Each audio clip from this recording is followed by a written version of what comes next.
Ninguém queria a viúva, até que aquele cowboy dissesse que ela era tudo o que ele queria na vida. Suas mãos tremiam como folhas no outono, enquanto a chuva de lembranças caía sobre seus olhos cansados. O silêncio entre eles, mais eloquente que 1000 palavras.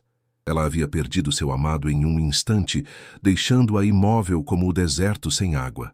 Mas nos olhos azuis dele, ela encontrou um reflexo de sua própria solidão. Uma ferida gêmea que, ao se juntar à dela, começou a sarar. Se esta história de renascimento entre espinhos tocou seu coração, deixe seu curtir como quem oferece água ao sedento. E conte-nos, como você acha que terminará esta história de duas almas que encontraram refúgio na tempestade? O calor castigava a pele de Sam como um chicote invisível, impiedoso em sua constância. 3 dias haviam se passado desde que a deixaram naquele canto esquecido do deserto do Arizona, com as pernas imóveis e o coração vazio. A bala que atravessou seus membros levou mais do que sua mobilidade. Também arrastou consigo a vida de Ernesto, o homem que compartilhou sua juventude e seus sonhos. A lembrança do sangue dele se misturando com a terra seca era uma imagem que se repetia em seus pesadelos, tão vívida que ela podia sentir seu calor viscoso entre os dedos quando acordava assustada. Agora restavam apenas um odre meio vazio e um punhal que brilhava sob o sol implacável. O metal refletia clarões cegantes, como se quisesse hipnotizá-la, convidando-a a um último ato de dignidade. As sombras se alongavam ao seu redor enquanto a tarde caía, projetando formas fantasmagóricas que pareciam zombar de sua desgraça. Sam observou o horizonte com olhos marejados, onde a linha entre céu e terra se confundia em uma dança trêmula. A miragem da água se misturava com as lembranças de uma vida que parecia pertencer a outra pessoa. Seus lábios rachados já não formavam palavras, apenas respirações entrecortadas que se misturavam com o assobio do vento que arrastava minúsculos grãos de areia contra sua pele exposta. O tempo havia se tornado um conceito difuso. Quantas horas ela havia passado contemplando aquele punhal? A solidão do deserto era absoluta. Nem mesmo os abutres se aproximavam, como se intuíssem que aquele corpo ainda não estava pronto para se tornar carniça. Talvez seja melhor assim, pensou enquanto seus dedos acariciavam o fio do punhal, sentindo sua borda fria contra a pele sensível. A morte no deserto era uma companheira paciente que esperava sem pressa, mas Sam havia decidido não prolongar a agonia. Com um último esforço, levantou a arma em direção ao seu peito, buscando a coragem para um ato final de dignidade. O metal capturou um lampejo do sol poente, como um adeus luminoso de um mundo que a havia abandonado. Foi então que o chão começou a tremer sob seu corpo maltratado, um sutil vibrar que se intensificava a cada segundo. 6 cavaleiros emergiram na distância, como figuras recortadas contra o céu ardente, silhuetas escuras que cresciam à medida que se aproximavam. Seriam uma alucinação nascida da sede?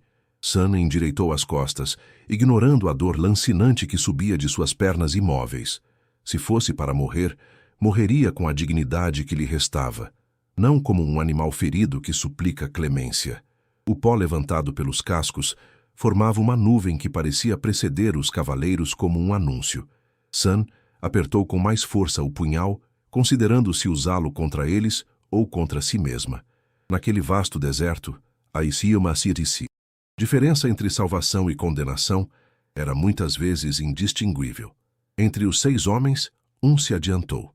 Não era o mais alto nem o mais forte, mas algo em seu olhar transmitia uma quietude incomum, como águas profundas que pararam de se agitar há muito tempo. Desmontou com movimentos lentos, como se o tempo fluísse diferente ao seu redor, alheio à urgência que caracterizava seus companheiros. Suas botas levantaram pequenas nuvens de poeira enquanto ele se aproximava, marcando um ritmo deliberado que contrastava com as batidas aceleradas no peito de Sam.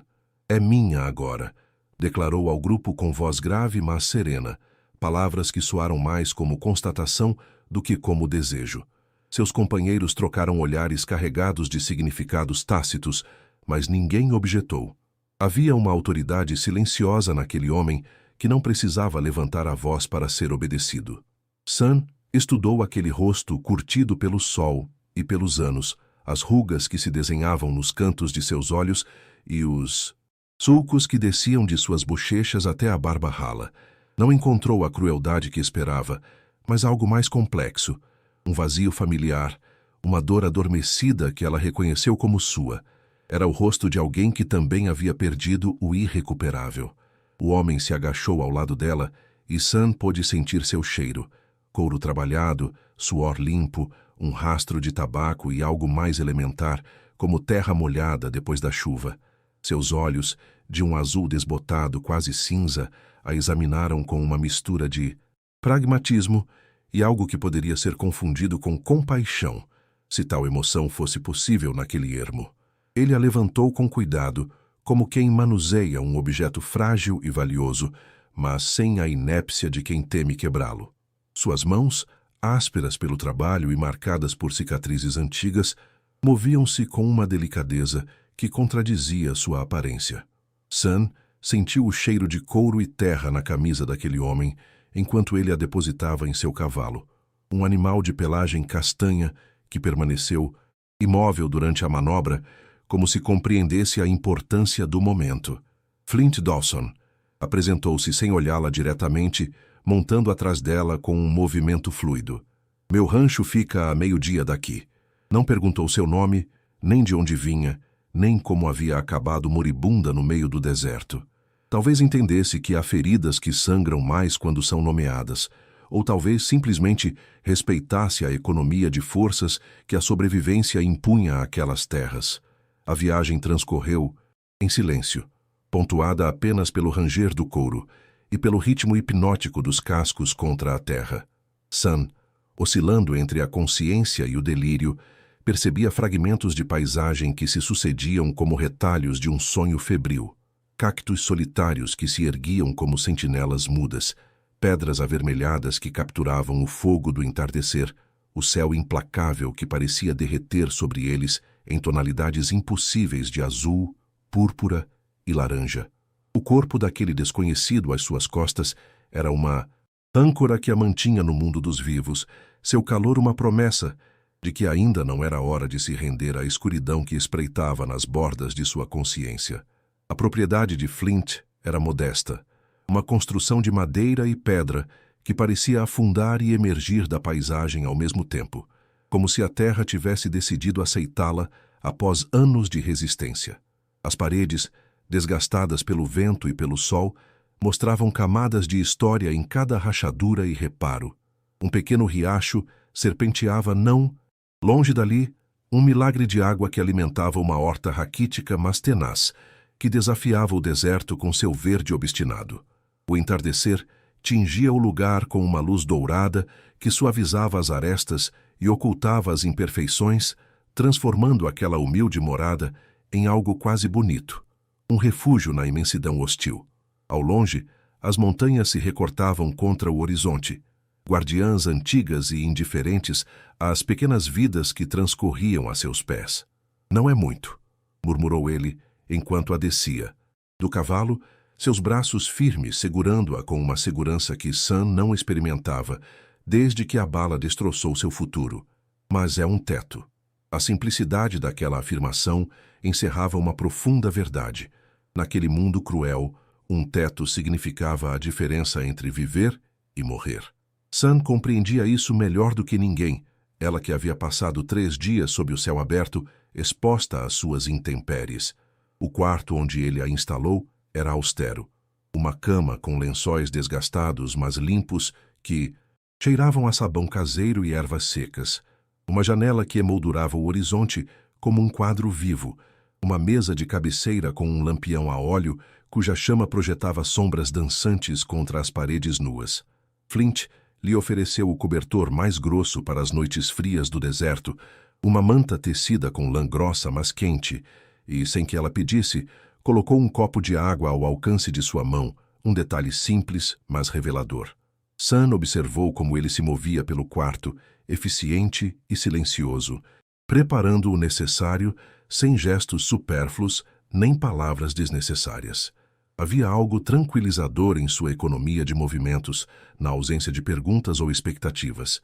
Era como se ele compreendesse intuitivamente que o que ela precisava naquele momento não eram palavras de consolo, mas simplicidade, água, agasalho, descanso. Quando saiu do quarto, ele a deixou com uma vela acesa, pequeno farol contra a escuridão que começava a invadir o cômodo. Sun contemplou a chama, hipnotizada por sua dança irregular. Quanto tempo havia passado desde que ela se sentira segura sob um teto? A própria noção de segurança parecia um luxo esquecido, um conceito pertencente a outra vida. Naquela primeira noite, Sam ouviu Flint se acomodar no chão da sala, o ranger da madeira sob seu peso, o som abafado de uma manta se desdobrando. Sua presença discreta do outro lado da parede era estranhamente reconfortante, como uma guarda silenciosa contra os fantasmas que a assombravam. Pela primeira vez em dias, ela se permitiu fechar os olhos sem temer o amanhecer, deixando-se levar por um sono que, se não era reparador, pelo menos era contínuo. Os dias passavam lentos como nuvens sobre o deserto, cada um quase idêntico ao anterior, diferenciados apenas por pequenos detalhes. A intensidade da dor em suas pernas, a qualidade da luz que entrava pela janela, o ponto exato onde Flint colocava o copo de água a cada manhã. Naquele isolamento, os rituais cotidianos adquiriam uma importância quase sagrada, ancorando o tempo que, de outra forma, se dissolveria em uma continuidade informe. Flint cuidava das feridas de Sam com uma delicadeza mecânica, como quem executa uma tarefa necessária sem se permitir sentir, mantendo uma distância emocional que parecia tão natural para ele quanto respirar. Suas mãos, no entanto, traíam essa aparente indiferença. Aplicavam ungüentos de ervas que ele mesmo coletava ao amanhecer com uma suavidade quase reverente, como se temesse adicionar mais dor àquela carne. Maltratada. A rotina se desenrolava em silêncio na maioria das vezes.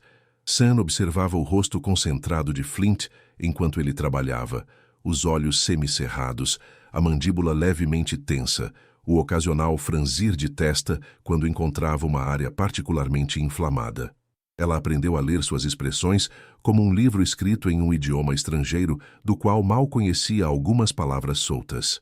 Minha esposa conhecia melhor estas plantas, comentou ele uma manhã enquanto trocava os curativos, seus dedos movendo-se com precisão meticulosa. Ela e nossa menina, a febre as levou há 3 anos. A confissão flutuou entre eles como um pássaro ferido, inesperada e frágil. Era a primeira vez que ele mencionava seu passado, que permitia que algo pessoal se infiltrasse através da couraça de eficiência pragmática que mantinha entre os dois. Sam assentiu, reconhecendo o peso daquelas palavras, o esforço que deve ter custado a ele pronunciá-las. O silêncio que se seguiu não foi incômodo, mas respeitoso, um espaço onde a dor compartilhada podia existir sem necessidade de se justificar. Meu marido caiu ao meu lado quando os soldados atacaram, respondeu ela finalmente, as palavras saindo em um espanhol tingido de sotaque nativo, melodioso, mas firme. O sangue dele se misturou com o meu antes que a terra o bebesse todo. Pronunciar aquelas palavras era como revivê-lo, o estrondo dos tiros, os gritos, o impacto que a derrubou, a mão de Ernesto procurando a dela, enquanto a vida lhe escapava. Mas também era libertador, como se cada sílaba fosse uma pequena pedra que retirava do muro que havia construído ao redor daquela lembrança. Flint olhou para ela então, realmente olhou, como se só agora a estivesse vendo além de suas feridas e necessidades imediatas. Seus olhos, geralmente opacos como pedra de rio, se iluminaram com um entendimento que não exigia mais palavras. Uma compreensão silenciosa fluiu entre eles.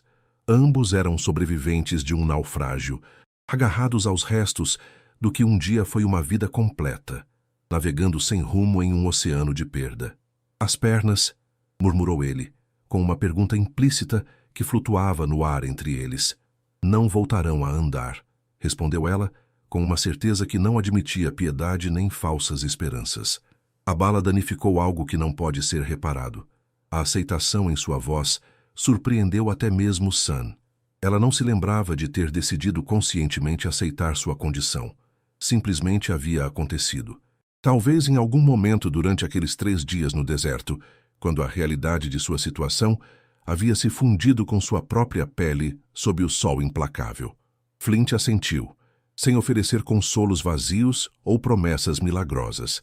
Simplesmente aceitou a verdade dela, e naquele ato tão simples havia mais respeito do que Sam havia experimentado desde o ataque. Encontraremos a maneira, disse ele, voltando à sua tarefa de trocar curativos, mas algo havia mudado sutilmente na qualidade de seus movimentos, uma nova consciência da pessoa que havia sob as feridas.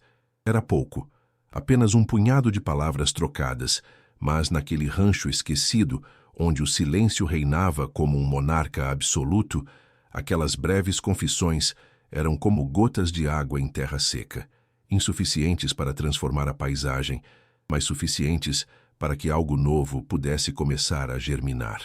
Com o passar das semanas, Sam descobriu novas forças em seu corpo, territórios de habilidade que permaneciam inexplorados até que a necessidade os revelou.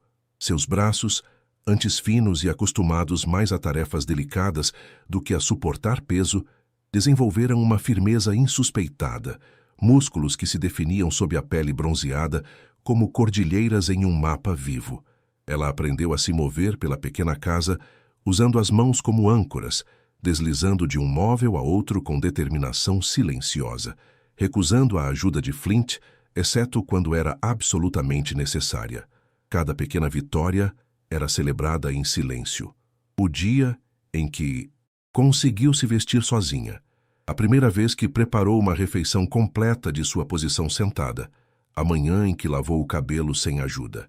Eram triunfos invisíveis para qualquer observador externo, mas para Sam representavam a reconstrução de sua autonomia, fragmento a fragmento, como quem recompõe um jarro quebrado com infinita paciência. Flint lhe fabricou um assento com rodas, utilizando peças de uma carroça abandonada, madeira polida com esmero e ferragens resgatadas de objetos em desuso. Ele passou 3 dias trabalhando no artefato, medindo, cortando, lixando cada borda para que não houvesse perigo de lascas. O resultado não era bonito segundo os padrões convencionais, mas possuía a beleza do funcional, do criado com propósito e cuidado. O artefato rangia a cada movimento, um som que logo se tornou a trilha sonora da presença de Sam pela casa, anunciando sua chegada como sinos imperfeitos. "Na minha tribo", contou ela uma tarde, enquanto descascava batatas com precisão metódica, a faca movendo-se em suas mãos com a segurança de anos de prática. Aprendemos que quando o corpo perde algo, o espírito ganha outra coisa. É o equilíbrio que mantém a harmonia do mundo. A cozinha estava inundada pela luz dourada do entardecer, que se filtrava pela pequena janela e convertia o ambiente em uma pintura de tons quentes. O aroma das ervas secas, que pendiam do teto, se misturava com o cheiro mais intenso do guisado que borbulhava lentamente no fogão, criando uma atmosfera quase hipnótica. Flint a observava trabalhar do batente da porta, sua figura recortada contra a luz exterior como uma silhueta sem detalhes. Ele nunca falava da tribo de Sam, nem perguntava sobre seu passado, além do que ela oferecia voluntariamente. Aceitava cada fragmento de história como quem recebe um presente inesperado, sem expectativa de mais, sem sensação de direito sobre as memórias alheias. "E o que seu espírito ganhou?", perguntou ele finalmente, sua voz apenas audível sobre o som da lâmina contra a madeira. Uma pergunta que soava simples, mas que encerrava profundidades insondáveis. Sam parou as mãos por um momento, contemplando as pilhas de batatas descascadas à sua frente. A pergunta reverberava em seu interior, despertando ecos que ela não sabia que existiam. Seus olhos negros e profundos como poços, nos quais se podia ver o reflexo do céu noturno, se ergueram em direção a ele. "Ainda estou descobrindo", respondeu com honestidade crua. "Mas creio que agora vejo coisas que antes me eram invisíveis." Ela não elaborou mais e Flint não insistiu. Havia uma compreensão tácita entre eles, um respeito pelos espaços interiores que cada um precisava manter privados. Aquela noite, enquanto compartilhavam o jantar em um silêncio confortável, Sam observou Flint cortar sua carne em pedaços pequenos, um hábito adquirido de quando ele tinha que alimentar sua filha. Ela se perguntou o que o espírito dele havia ganhado após sua perda, que dons invisíveis ele havia recebido em troca do preço terrível que havia pago. A resposta, ela intuía, estava nos pequenos gestos de cuidado que ele oferecia sem esperar reconhecimento, na paciência com que ensinava sem palavras, na fortaleza silenciosa que mantinha aquele refúgio em meio à adversidade. Talvez o que ambos haviam ganhado fosse uma nova forma de ver o valor, não na completude perfeita, mas na dignidade do quebrado que se nega a ser definido por suas fraturas. A notícia da mulher indígena que vivia com Flint Dawson não demorou a se espalhar por Red Springs como o fogo em um campo seco, atiçada pelo combustível sempre disponível da curiosidade e do preconceito. O povoado, um conjunto desordenado de edifícios de madeira e esperanças murchas, fervilhava com especulações que iam do compassivo ao sórdido, dependendo de quem falava e quem escutava. Red Springs não era diferente de outros assentamentos fronteiriços, um lugar onde as pessoas chegavam fugindo de algo ou perseguindo algo, onde as convenções sociais se mantinham como um verniz frágil sobre as realidades mais cruas da sobrevivência. A maioria de seus habitantes tolerava certos desvios da norma, contanto que se mantivessem discretos, mas a situação de Flint e Sun era muito visível, muito incomum para passar despercebida. Martha Tucker, esposa do xerife e autoproclamada guardiã da moral do povoado, foi a primeira a visitar o rancho com a desculpa de trazer conservas. Era uma mulher de cerca de 50 anos, com um rosto que alguma vez deveu ser bonito antes que a dureza da vida fronteiriça cinzelasse linhas permanentes de preocupação em sua testa e ao redor de sua boca. Seus olhos inquisidores percorreram cada canto da casa, enquanto ela falava incansavelmente sobre o clima e as colheitas, sobre doenças infantis e sobre o novo pregador que visitaria o povoado na primavera. Sam a observava de sua cadeira, consciente do escrutínio que se ocultava por trás daquela verborragia incessante. Podia sentir como cada detalhe era registrado, catalogado e preparado para ser compartilhado. A cama única no quarto, a roupa de homem adaptada que Sam usava, os pequenos objetos nativos que ela havia começado a criar para tornar o lugar mais seu. As pessoas falam, Sr. Dawson, disse Martha, finalmente, dirigindo um olhar cauteloso para Sam, que permanecia em um canto da cozinha, aparentemente absorta na tarefa de debulhar milho.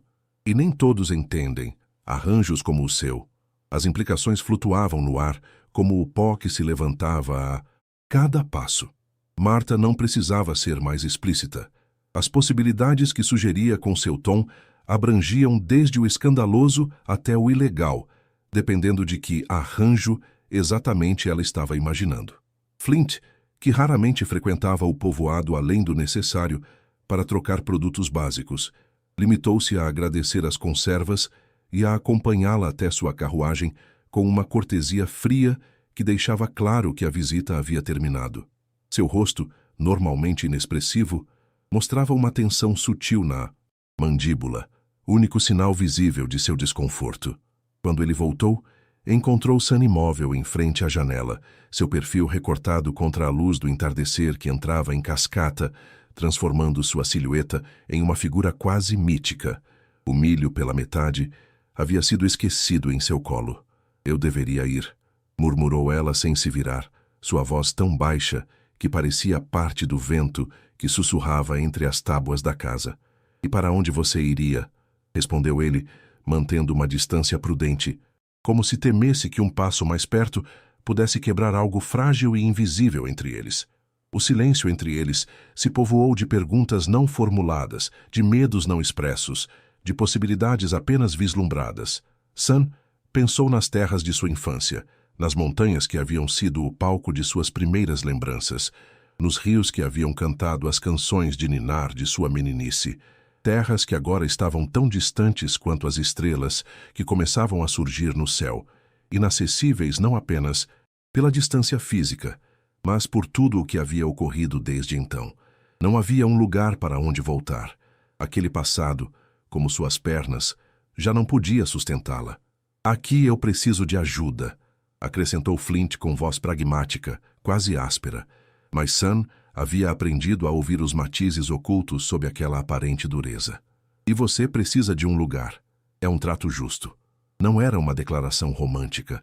Não continha promessas eternas nem juramentos apaixonados.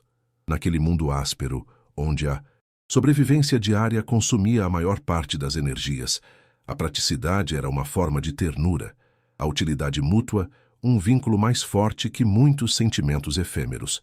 Era uma oferta honesta, despojada de adornos desnecessários, duas pessoas danificadas que se necessitavam mutuamente para seguir em frente. Sam voltou à sua tarefa, seus dedos retomando o ritmo metódico sobre as espigas. Não havia aceito explicitamente, mas tampouco havia rejeitado a proposta. Aquela noite, ela preparou o jantar com especial cuidado, utilizando algumas das ervas que havia começado a cultivar em pequenos vasos perto da janela. Era sua forma de responder, de dizer sem palavras que, por enquanto, pelo menos, aquele lugar imperfeito era o mais próximo de um lar que ela tinha. Clint McGraw chegou ao rancho em uma manhã de vento furioso, um desses dias em que a natureza parece querer arrancar tudo o que não está firmemente enraizado à terra. As rajadas levantavam redemoinhos de pó que dançavam como espíritos inquietos pelo caminho, e o céu tinha aquela cor chumbada que pressagiava a tempestade sem realmente prometê-la, uma ameaça perpétua sem cumprimento. Seu cavalo, negro e lustroso, contrastava com os animais mais modestos de Flint, proclamando aos gritos a diferença de fortunas entre os dois homens. Era um animal de pura raça, criado para a exibição tanto quanto para o trabalho, com arreios ornamentados que retinham a cada movimento pequenas afirmações musicais da prosperidade de seu dono. McGraw era um homem corpulento, de cerca de 50 anos, com uma barriga proeminente que falava de excessos e prosperidade em uma terra onde a maioria vivia com o justo. Seu rosto avermelhado, emoldurado por costeletas grisalhas bem aparadas, mostrava os sinais do homem acostumado a que suas palavras fossem ordens e seus desejos, mandamentos. Seus olhos pequenos calculavam o valor de tudo o que viam, reduzindo paisagens, animais e pessoas a cifras em um livro de contabilidade invisível. Dawson, você continua desperdiçando este pedaço de terra, cumprimentou enquanto desmontava com um esforço que tentava dissimular, sua respiração levemente ofegante pelo simples ato de descer do cavalo. Minha oferta continua de pé, $3.000, mais do que realmente vale. Flint continuou pregando uma tábua solta na varanda, o martelo subindo e descendo em um ritmo constante que parecia imune à interrupção. Cada golpe ressoava com uma finalidade que sublinhava o silêncio que se seguia, as palavras de McGraw, como se o trabalho tivesse prioridade sobre qualquer conversa. Eu fui generoso porque fomos amigos de seu pai, continuou McGraw, seu tom oscilando entre a condescendência e uma impaciência mal controlada. Mas até a generosidade tem limites, Dawson. Sam observava a cena da janela da cozinha, seus dedos imóveis sobre a massa de pão que estava amassando. Ela havia aprendido a ler a linguagem corporal de Flint, os pequenos indícios que traíam suas emoções sob aquela aparência imperturbável, a leve tensão nos ombros, a forma como seus nós dos dedos ficavam brancos ao redor do cabo do martelo, o ritmo ligeiramente acelerado de seus movimentos. O acesso ao rio aumentará de valor quando a ferrovia chegar, insistiu McGraw aproximando-se mais, sua sombra projetando-se sobre a área onde Flint trabalhava, como uma nuvem de tempestade. Um homem sozinho não precisa de tanto. Você poderia comprar algo mais modesto no povoado, viver confortavelmente com o que sobraria. Flint finalmente cravou o último prego e se endireitou lentamente, encarando McGraw com um olhar direto que continha mais firmeza do que hostilidade. Eu não estou sozinho, respondeu sem levantar a voz, cada palavra clara e definida como o golpe de um cinzel sobre pedra. McGraw soltou uma risada seca que soou como galho se quebrando, uma risada sem verdadeiro humor que não chegava aos seus olhos calculistas. Ah, sim, sua companhia. Seus olhos se dirigiram brevemente para a janela onde Sam havia se retirado instintivamente, embora ele soubesse que podia vê-la. O povoado inteiro comenta sua caridade cristã. Ou talvez não seja tão cristã, hein? A insinuação flutuou no ar como um veneno sutil, infectando o espaço entre eles. A mão de Flint se crispou sobre o martelo, um movimento quase imperceptível, mas que Sam captou de sua posição. Ela conhecia muito bem homens como McGraw, devoradores de terras e vidas alheias que viam o mundo como um grande bolo do qual deviam tirar o maior pedaço, não importando quem tivessem que empurrar para fora da mesa. "Não está à venda", declarou Flint, cada sílaba carregada com uma finalidade que deveria ter encerrado a conversa. Mas McGraw não era dos que aceitavam um não como resposta. Seu rosto se ensombrou, a pretensão de cordialidade evaporando como orvalho sob o sol do meio-dia. "3 dias, Dawson", sentenciou ao montar novamente, o couro da cela rangendo sob seu peso. "Venda ou arque com as consequências. Este lugar precisa de um proprietário adequado." A ameaça era evidente, envolta apenas no fino véu dos negócios. McGraw incitou seu cavalo, que partiu em um trote ostentoso, levantando mais poeira do que o necessário, como uma extensão da arrogância de seu cavaleiro. Quando ele se afastou o suficiente, Sam saiu para a varanda. O vento agitava seu longo cabelo negro, enquanto seus olhos seguiam a silhueta do intruso até que ele se perdeu no horizonte. A massa de pão havia deixado pequenos resíduos secos em seus dedos, pequenas escamas brancas que pareciam fragmentos de uma pele anterior, descartada. "Esse homem traz tempestade", disse em voz baixa, uma afirmação que era tanto observação quanto premonição. Flint assentiu, contemplando o martelo em sua mão, como se fosse uma arma estranha cujo propósito ele acabara de descobrir. Um objeto que podia construir ou destruir, dependendo da intenção com que fosse empunhado. "As tempestades passam", respondeu, mas sua voz carecia de convicção, como se estivesse repetindo um mantra no qual já não acreditava completamente. Sam tocou suavemente seu braço, um contato breve mas significativo, o primeiro que ela iniciava desde que havia chegado ao rancho. Sob seus dedos, ela sentiu a tensão acumulada, o esforço para manter a calma diante da ameaça.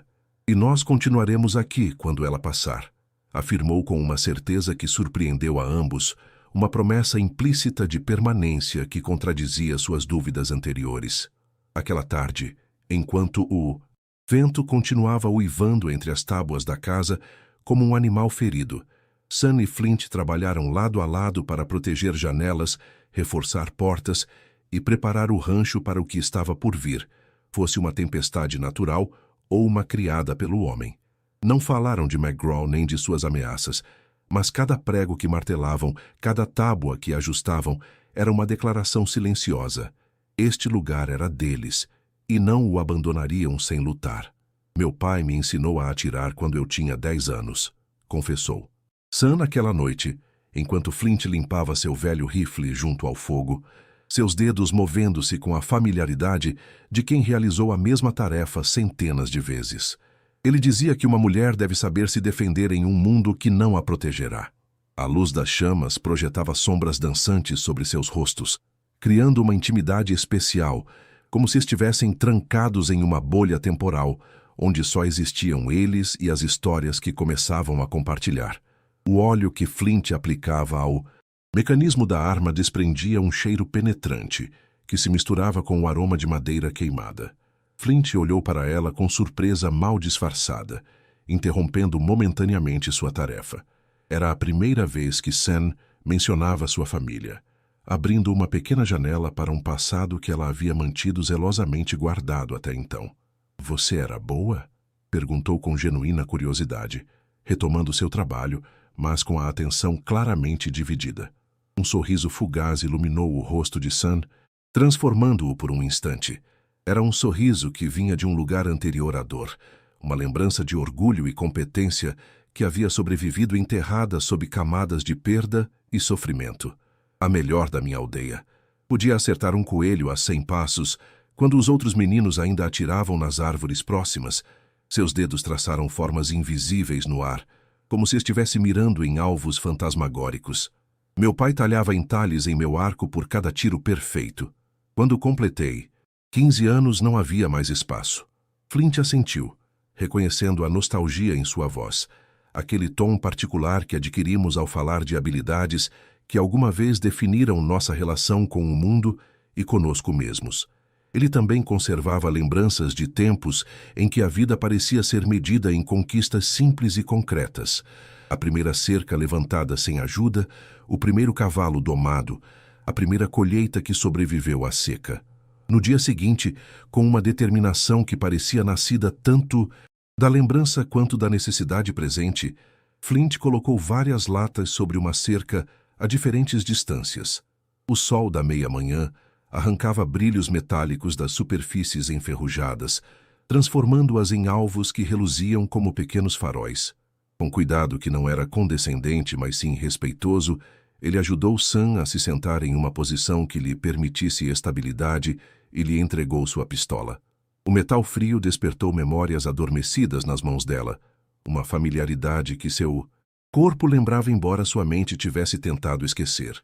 O peso da arma, a textura do cabo, a resistência do gatilho, tudo falava de uma linguagem que ela acreditava ter abandonado, mas que continuava inscrita em seus músculos e nervos. O primeiro disparo errou por pouco, a bala sibilando ao lado da lata mais próxima e levantando uma pequena nuvem de poeira ao atingir a terra. Sam ajustou sua posição, calculando mentalmente o desvio. Respire fundo e solte o ar lentamente antes de apertar o gatilho, aconselhou Flint, mantendo-se a uma distância que oferecia apoio sem ser invasiva.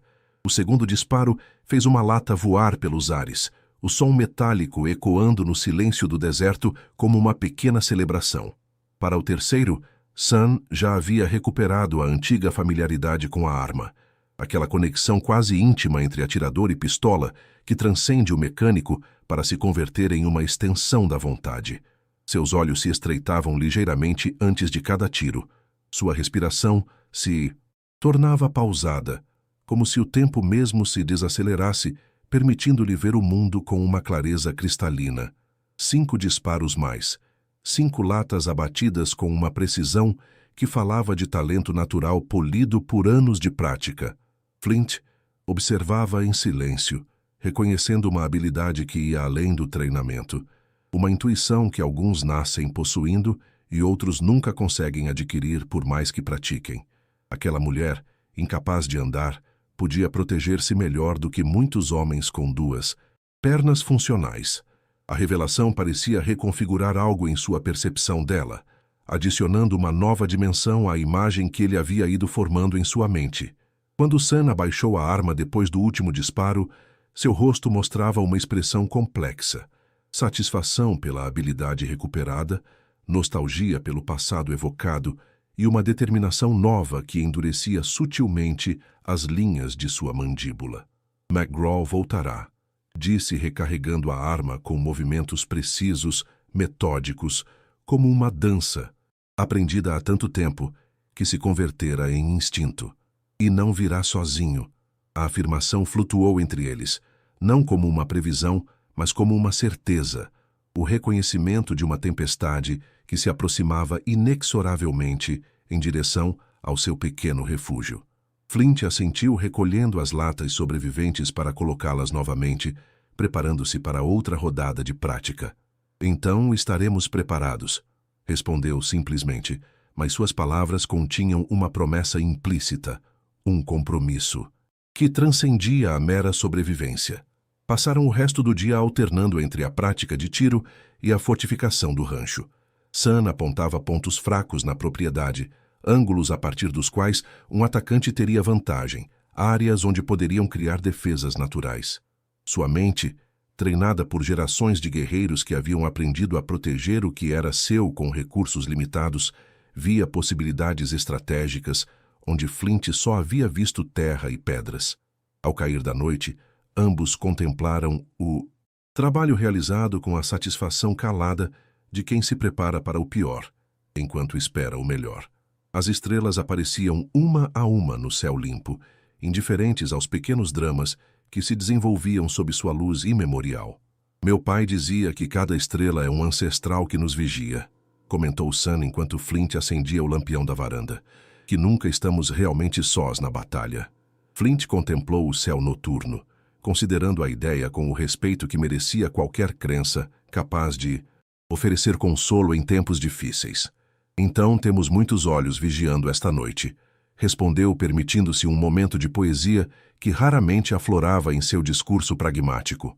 Entraram juntos na casa, cada um carregando o peso de suas próprias reflexões, unidos pela certeza compartilhada de que os dias seguintes poriam à prova não apenas sua coragem, mas também aquele vínculo sem nome que havia começado a florescer entre eles. Chegaram 15 homens ao amanhecer do terceiro dia, tal como McGraw havia ameaçado. O sol mal despontava sobre as colinas quando o pó levantado pelos cavalos anunciou sua aproximação, uma nuvem amarelada que se recortava contra o céu púrpura da alvorada. Sun, que havia dormido pouco, foi a primeira a perceber o som distante dos cascos, aquele retumbar surdo que viajava pela terra antes de chegar ao ouvido. "Eles estão vindo", anunciou, sua voz serena contrastando com a tensão que emanava de cada fibra de seu ser. Flint assentiu, sem necessidade de palavras. Os 2 dias anteriores haviam sido ocupados em uma preparação meticulosa, aproveitando cada minuto de luz. Eles haviam passado de ser 2 pessoas que compartilhavam um espaço a ser uma unidade com um propósito comum, movendo-se em coordenação silenciosa, como se levassem anos trabalhando juntos. Flint havia passado os dias cavando trincheiras estratégicas ao redor da casa, valas profundas o suficiente para desestabilizar um cavalo, mas estreitas o bastante para não serem visíveis até que fosse tarde demais. Sun, seguindo técnicas aprendidas de sua tribo, havia preparado chamarizes e armadilhas simples mas eficazes, cordas esticadas à altura das patas dos cavalos, poços disfarçados com galhos, montes de terra e pedra que de longe pareciam pessoas vigiando. Agora, na penumbra do amanhecer, aquelas preparações seriam postas à prova contra homens reais, com armas reais e a determinação que a cobiça apoiada pela impunidade concede.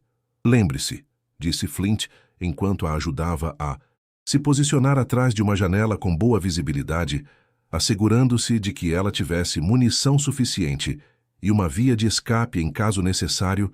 "Atire só se for absolutamente necessário. Tentemos fazê-los ir embora sem sangue." Sua preocupação era legítima.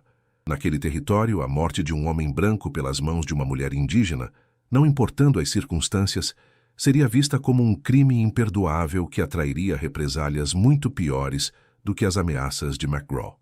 Sun assentiu, sentindo o peso reconfortante da arma entre suas mãos, seu corpo adotando naturalmente a postura do atirador experiente. Não era a primeira vez que ela enfrentava uma ameaça, mas sim a primeira que defendia algo que começava a considerar seu. A sensação era estranhamente energizante, como se cada um de seus sentidos tivesse se aguçado, permitindo-lhe perceber detalhes que normalmente passariam despercebidos, a mudança sutil na qualidade da luz, o movimento das sombras, a direção exata do vento, que poderia afetar a trajetória de uma bala. Os cavaleiros pararam a cerca de 200 metros da casa, agrupando-se como para uma breve conferência. Mesmo a essa distância, a figura corpulenta de McGraw era inconfundível na frente do grupo, seu cavalo negro empinando impaciente. O sol nascente arrancava brilhos das armas que portavam, rifles e revólveres que não tentavam ocultar. Após uma breve troca de palavras, o grupo avançou lentamente, McGraw na liderança. A cautela em sua aproximação sugeria que esperavam resistência, mas talvez não a magnitude de preparação que Sun e Flint haviam disposto. "Dawson!" gritou McGraw quando estava a uma distância de ser ouvido, sem precisar forçar a voz, seu cavalo empinando impaciente como uma extensão de sua própria impaciência. "Seu tempo acabou. Assine a venda ou queimaremos este lugar até os alicerces." O silêncio que se seguiu pareceu se estender até o horizonte, quebrado apenas pelo ocasional relincho de um cavalo nervoso. Flint, oculto, em uma posição diferente da de Sun, não respondeu à provocação. A estratégia era clara: manter a incerteza, não revelar posições nem números. McGraw fez um sinal impaciente e 3 homens desmontaram, avançando em direção à casa com tochas recém-acesas que brilhavam ameaçadoras na luz crescente do amanhecer. Seus rostos mostravam uma mistura de determinação e nervosismo, homens acostumados a intimidar, mas talvez não a enfrentar resistência real. Sun respirou profundamente, calculando ângulos e distâncias. O primeiro disparo de sua pistola derrubou uma tocha sem ferir o portador, um aviso que pretendia ser claro. Ela poderia ter acertado o homem se quisesse. O impacto inesperado semeou confusão, os homens olhando ao redor para identificar a origem do disparo. O segundo tiro de Sun fez os cavalos empinarem, a bala passando deliberadamente perto deles sem tocá-los. Os animais, já nervosos pela tensão no ambiente, reagiram violentamente, gerando caos entre os atacantes que lutavam para manter o controle. Flint, de sua posição, abateu um terceiro homem que tentava contornar a casa por um flanco, mirando cuidadosamente na perna para incapacitar sem matar. O grito de dor ressoou no ar parado do amanhecer, amplificado pelo silêncio circundante.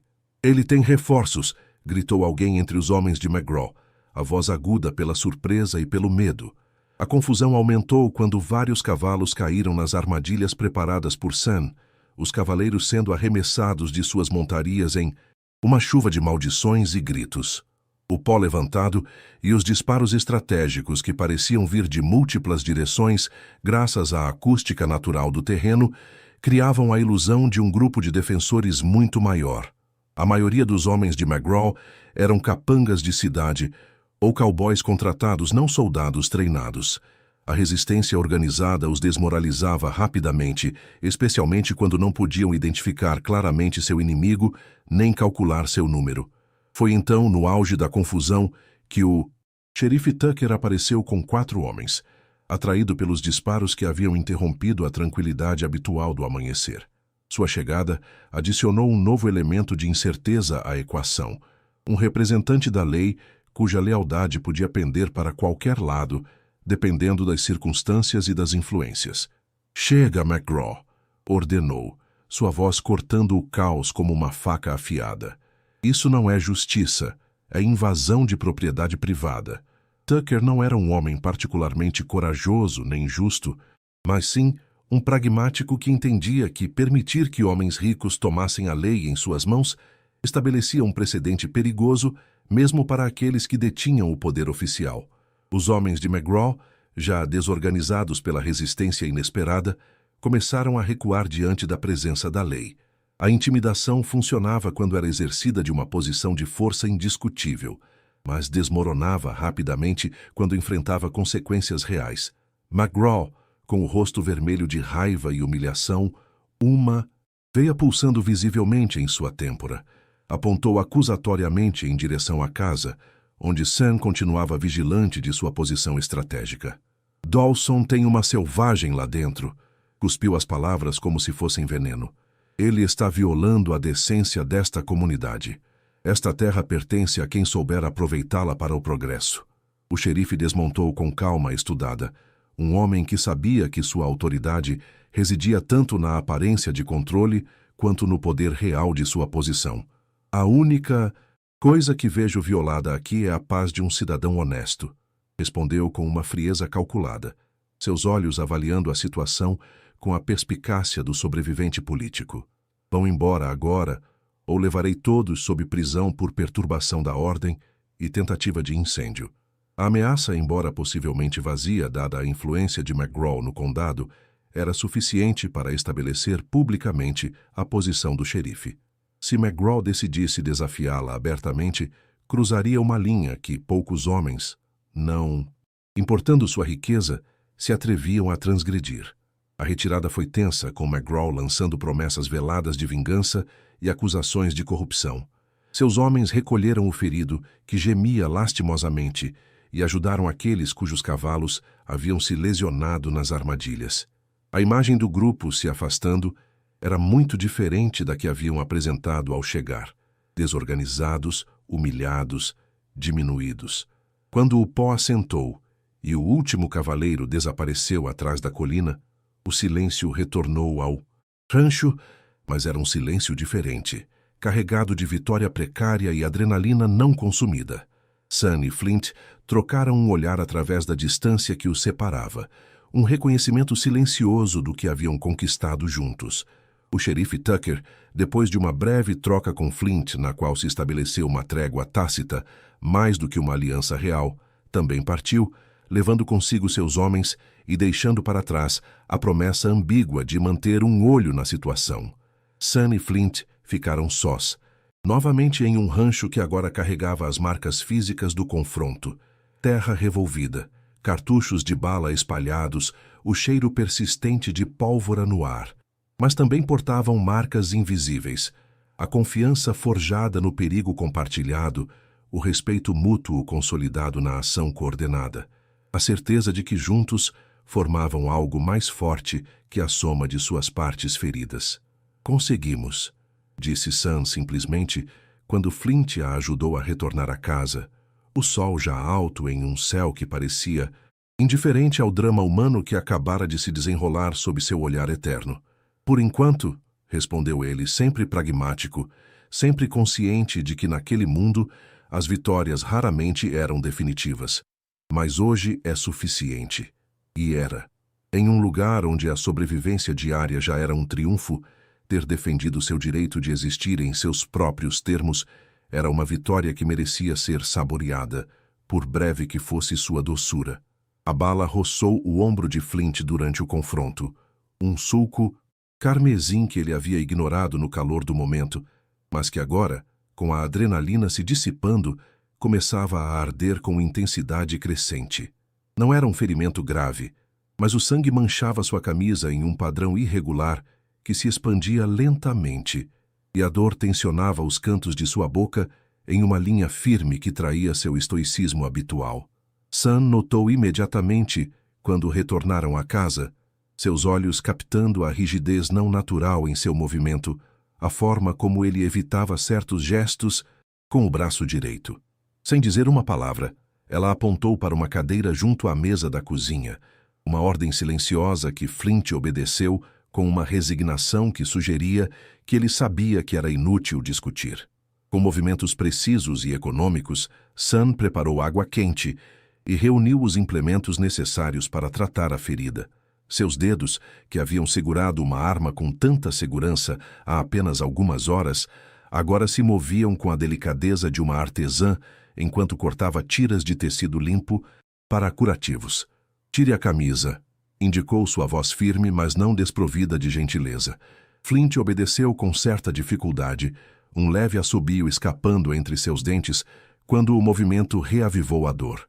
A ferida, exposta agora à luz clara da manhã que entrava pela janela da cozinha, não era tão impressionante quanto a mancha de sangue havia sugerido. Um sulco limpo na pele bronzeada, profundo, mas não mortal. O tipo de ferida que deixaria uma cicatriz para contar histórias, mas que não ameaçava funções nem encurtava vidas. Sam preparou uma mistura de ervas que ela havia ido coletando meticulosamente da pequena horta que havia ampliado semana após semana. Plantas que cresciam com tenacidade similar à sua, desafiando a aridez do entorno.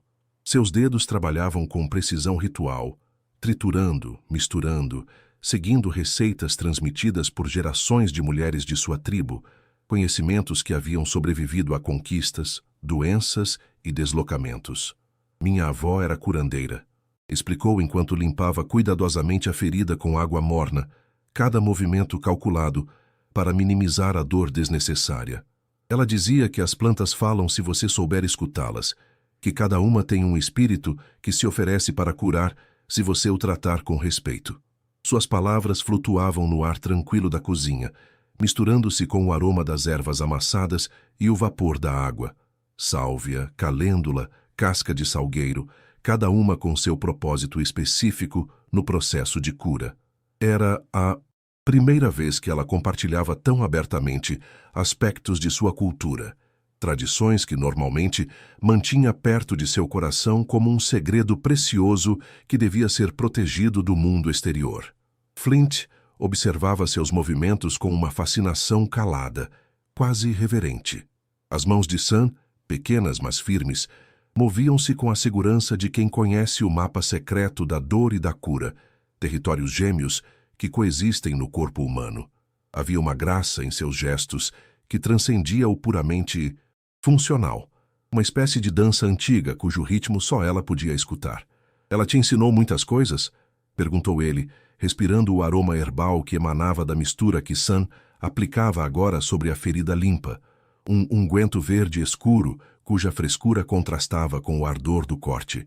Sun sorriu levemente, uma expressão que raramente se permitia, mas que transformava seu rosto, suavizando as linhas que o sofrimento havia talhado prematuramente nela.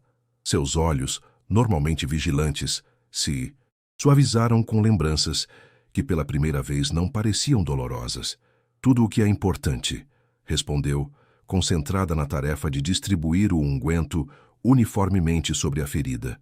Como curar o corpo e o espírito, como ler os sinais da terra e do céu, como rezar aos ancestrais para que guiem suas mãos, como sobreviver quando parece impossível.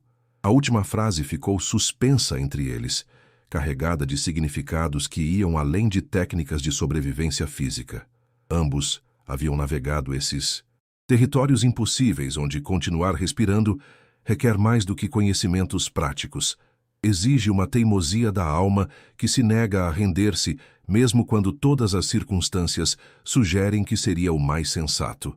Enquanto enfaixava o ombro com precisão metódica, assegurando que o curativo fosse firme, mas não restritivo, seus dedos roçaram acidentalmente o pescoço de Flint, bem onde o pulso era visível sob a pele.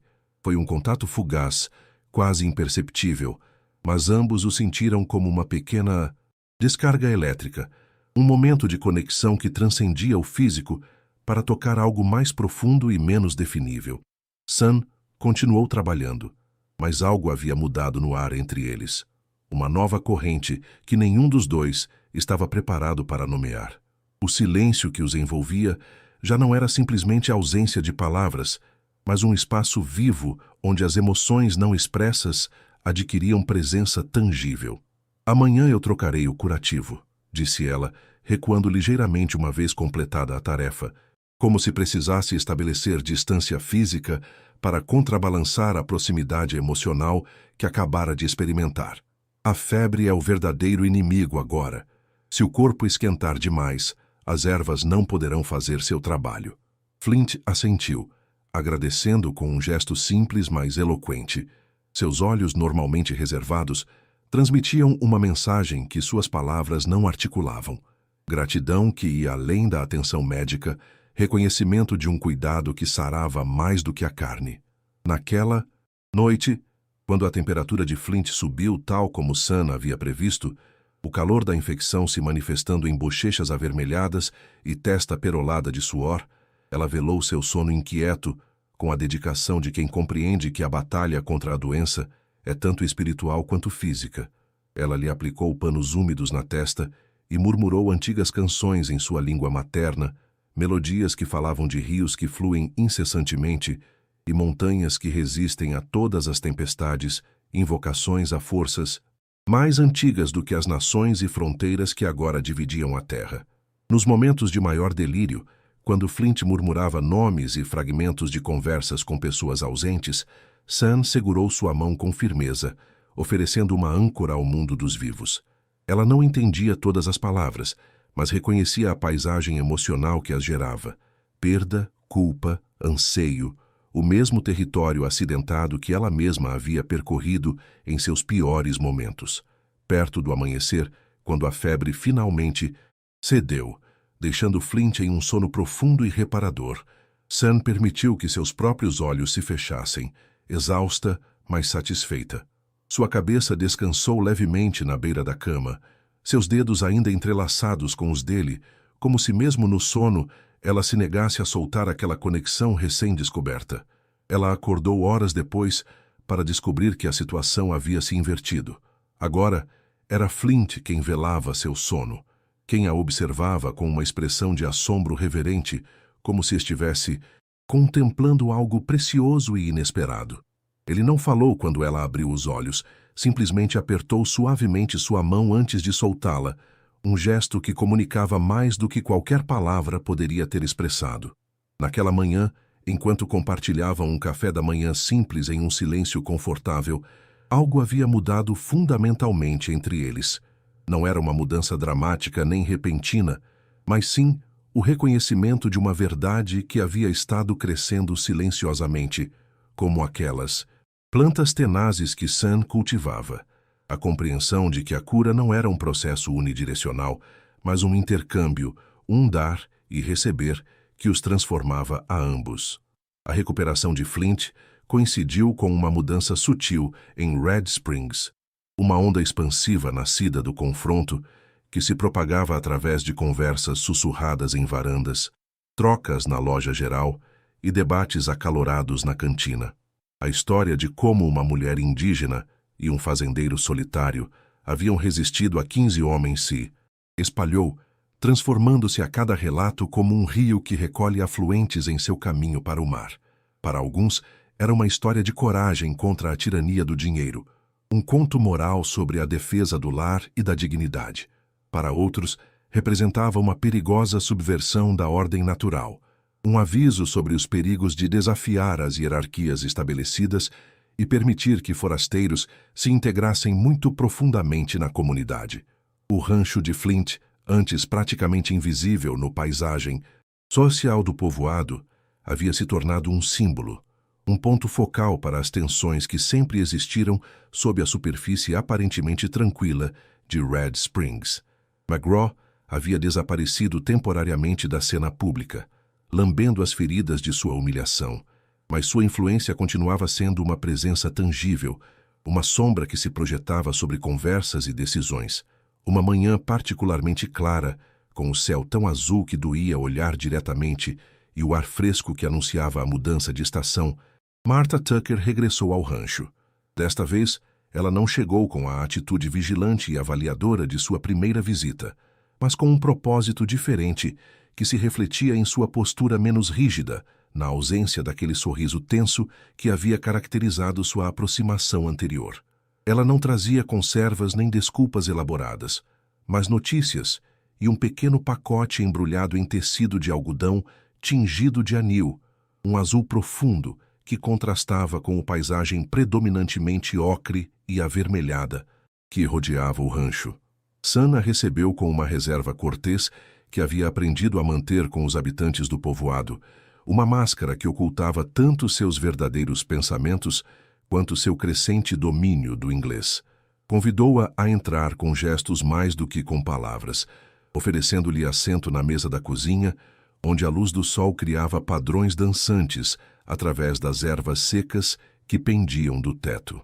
O xerife apresentou queixa contra McGraw por tentativa de usurpação, informou Martha, enquanto Sam servia um chá de ervas em xícaras desiguais, o aroma de menta e camomila enchendo o pequeno espaço com uma fragrância que convidava à calma.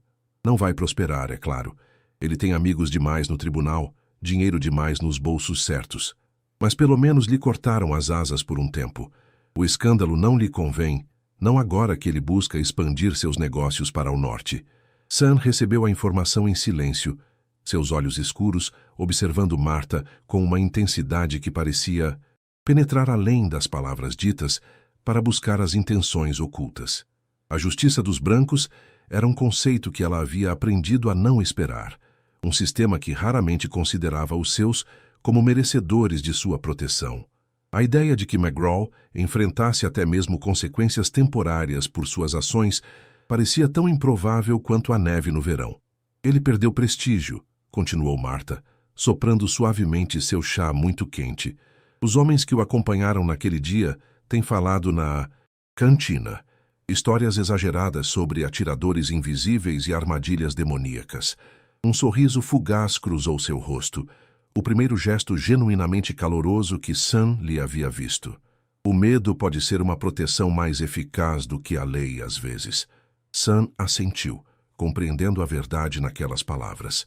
Seu povo havia sobrevivido por gerações, não apenas por coragem ou força, mas pela habilidade de criar lendas, de converter sua resistência em histórias que cresciam a cada narração, semeando respeito ou temor conforme fosse necessário. Eu trouxe algo, continuou Marta, mudando de assunto, enquanto desembrulhava cuidadosamente o pacote que havia trazido consigo. Pertenceu à minha irmã. Ela não precisa mais. A última frase continha uma história não contada, uma dor que ressoou com a de Sun, apesar das diferenças que as separavam. A morte, ao menos, era uma linguagem universal que todas as culturas entendiam sem necessidade de tradução. O objeto revelado era um xale tecido com intrincados padrões geométricos em tons ocre e vermelho sobre o fundo azul profundo, um trabalho artesanal que falava de horas pacientes, de tradição e habilidade transmitidas de geração em geração. Sun o tocou com reverência, seus dedos percorrendo as texturas como se lessem uma mensagem codificada na trama e urdidura. É lindo, murmurou, a admiração sincera superando momentaneamente sua reserva habitual. Mas não posso aceitar.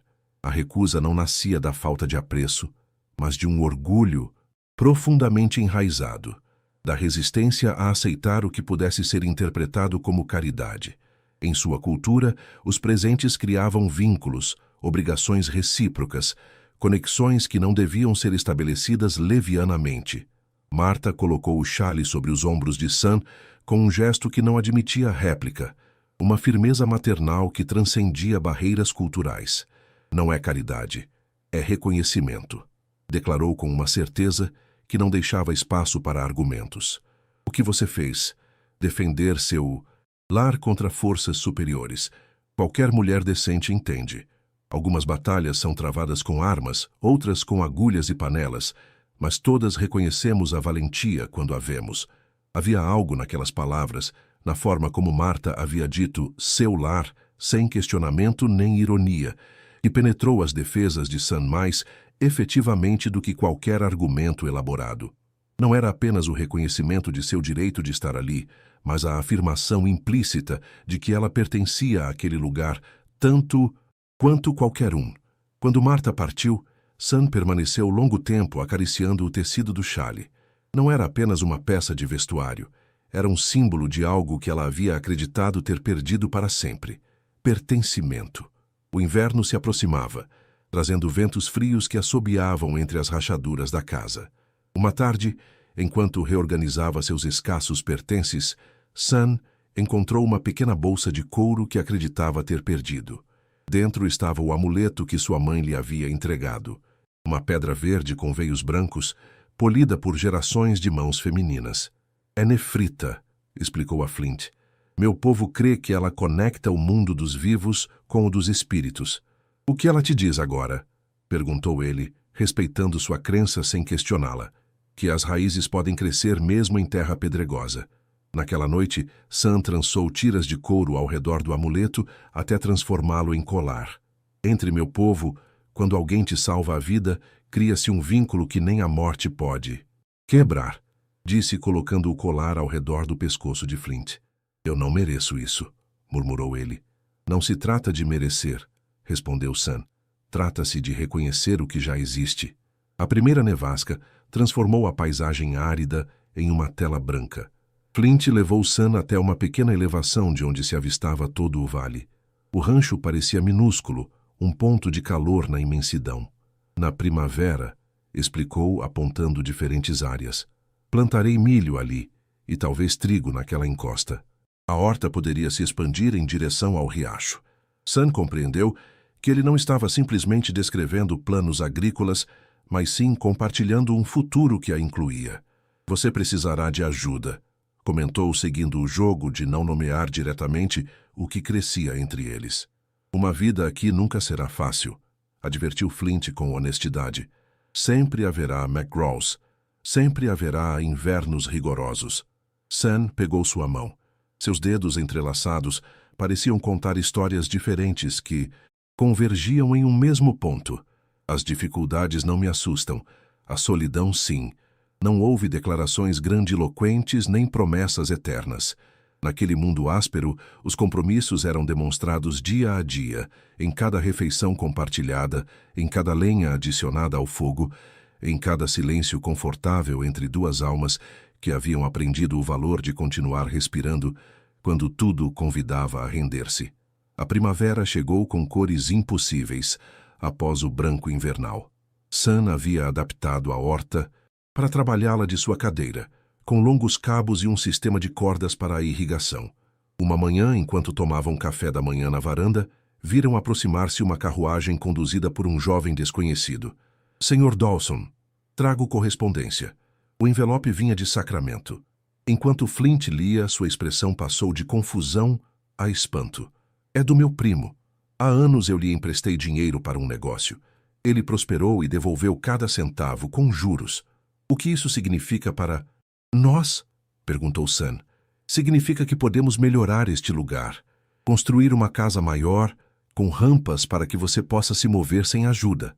Ou poderíamos ir embora, buscar um lugar onde não nos conheçam, onde não haja McGraws nem lembranças dolorosas. Sam contemplou o rancho que, contra todas as probabilidades, havia se tornado seu lar.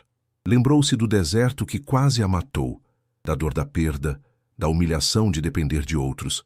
Mas também lembrou-se da primeira vez que conseguiu se mover, sozinha, do orgulho nos olhos de Flint quando atirou certeiramente, da sensação do amuleto entre seus dedos enquanto o convertia em presente. Esta é a nossa terra, respondeu finalmente. Aqui deitamos raízes, como essas flores que crescem entre as pedras. Flint tomou sua mão entre as suas. O sol primaveril banhava suas figuras, projetando uma única sombra alongada sobre a varanda. Sam fechou os olhos. A dor não havia desaparecido. As cicatrizes continuavam ali, como rios secos que marcam a paisagem. Mas entre essas cicatrizes, algo novo havia florescido. Uma vida imperfeita, mas genuína, construída entre duas pessoas que haviam aprendido que sobreviver é apenas o começo e que viver de verdade requer algo mais corajoso do que apenas resistir. O vento trouxe o aroma das flores silvestres, enquanto o amuleto de nefrita brilhava sob o sol, capturando a luz como uma promessa cumprida.